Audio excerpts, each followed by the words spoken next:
Ikaw, ha? Kung may gusto kang gawin, gawin mo na. Wag mo nang sayangin yung oras mo, kakatitig dyan sa cellphone mo, kakapanood mo, kaka-scroll mo dyan. Walang mapapala yung mga bagay na napapanood mo ngayon. Walang napapala, nag-aaksaya ka lang ng oras para sa pangarap mo. Kung may pumasok sa isip mo ngayon, gawin mo na. Siyempre, yung pumasok sa isip mo dapat, yung pangarap mo, na magkaroon ka ng business, yun yung bagay na dapat gawin mo na. Kapag yan pumasok sa isip mo, at hindi mo yan sinundan, wala. Hanggang pangarap na lang yan, at hindi mo yan magagawa. Lahat ng pangarap sa buhay natin, ginagalawan, hindi lang inilalagay sa isip. Ginagalawan para magtagumpay ka kung anong yung gusto mo. Kasi darating at darating yung araw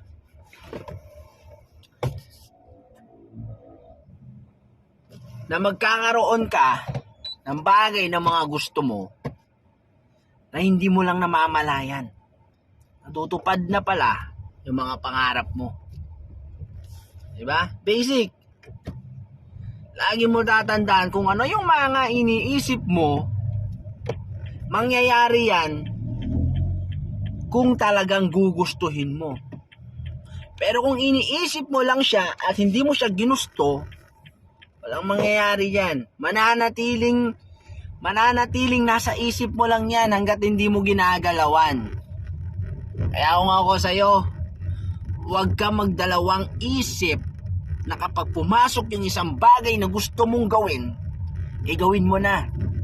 Kung meron ka naman puhunan dyan, o 10,000 o 5,000, okay na yan. Makakapagsimula ka na. Maraming negosyo na pwede mong pasukin, na kahit nasa bahay ka lang, o kung may motor ka, magbenta-benta ka ng mga magkain merienda, di ba?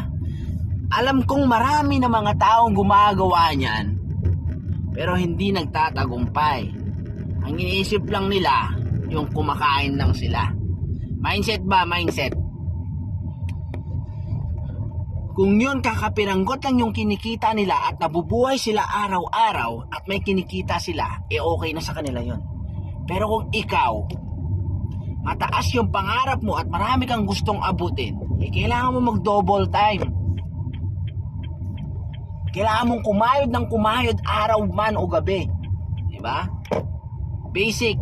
Kung pinapagod mo na yung sarili mo dyan sa tinatrabaho mo dyan, sa employer mo, gumawa ka ng isang bagay na makakatulong pa sa'yo para umangat ka.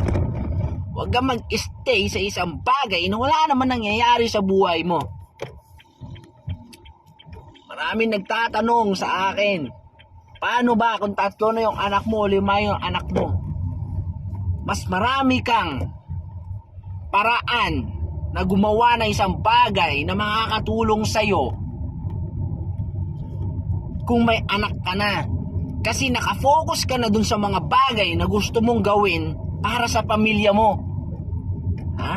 Mas lumalakas yung loob mo na ganito. Kailangan ko tong gawin para sa pamilya ko, para sa mga anak ko. Huwag mong iisipin na wala kang pera na ganito, malaki yung ginagastos. Huwag mong iisipin yung mga yan.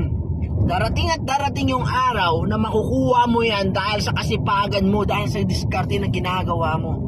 Kaya kung ako sa'yo, magpatuloy ka lang sa mga ginagawa mo ngayon. Darating at darating yung araw na makukuha mo yung pangarap mo sa sipag at tiyaga lang.